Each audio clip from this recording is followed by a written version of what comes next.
جعفر بن أبي طالب أو جعفر الطيار هو ابن عم النبي وأخو الإمام علي بن أبي طالب كرم الله وجهه، وكان أشبه الناس بالرسول خلقا وخلقا.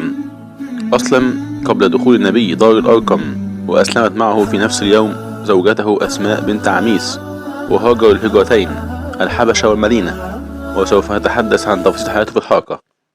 ولد جعفر في مكة عام 34 قبل الهجرة، وهو أكبر من أخوه الإمام علي ب10 سنوات، وأمه السيدة فاطمة بنت أسد ابن هاشم ابن عبد مناف، وأسلم بعد أخيه علي بقليل.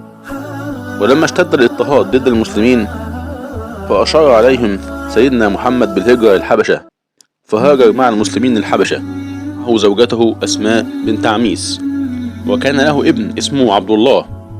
وعاملهم النجاشي ملك الحبشة معاملة حسنة، فهو حاكم لا يظلم أحدا كما قال عنه رسول الله.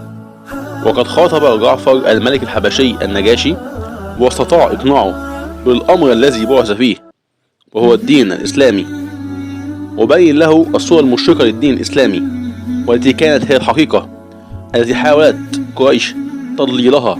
وكان جعفر بن أبي طالب سببا في إسلام النجاشي ملك الحبشة لما قرأ عليه القرآن، وبكى النجاشي حتى ابتلت لحيته. ولما هاجر النبي للمدينة أخى بين المهاجرين والأنصار، فأخى بين جعفر ومعاذ بن جبل.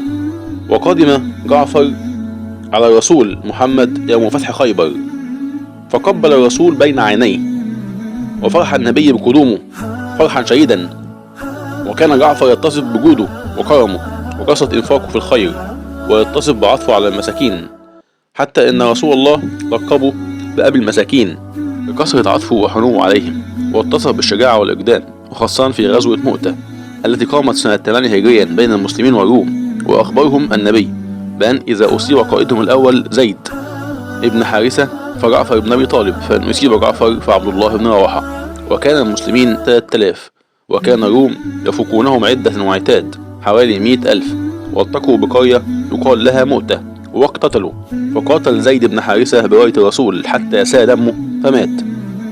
ثم أخذ جعفر الراية بيمينه وقاتل بها، فلما قطعت يده اليمنى أخذها باليسرى، فلما قطعت يده اليسرى أخذها بعرضيه، الحتة اللي فاضلة من اليد اليمنى والحتة اللي فاضلة من اليد اليسرى، وظل ممسكا بها مقبلا على القتال حتى استشهد رضي الله عنه.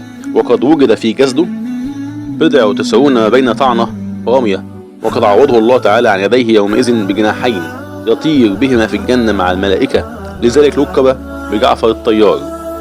واستشهد جعفر وعمره 30 سنة فقط، ودفن في الأردن، وهذا هو ضريح جعفر بن أبي طالب.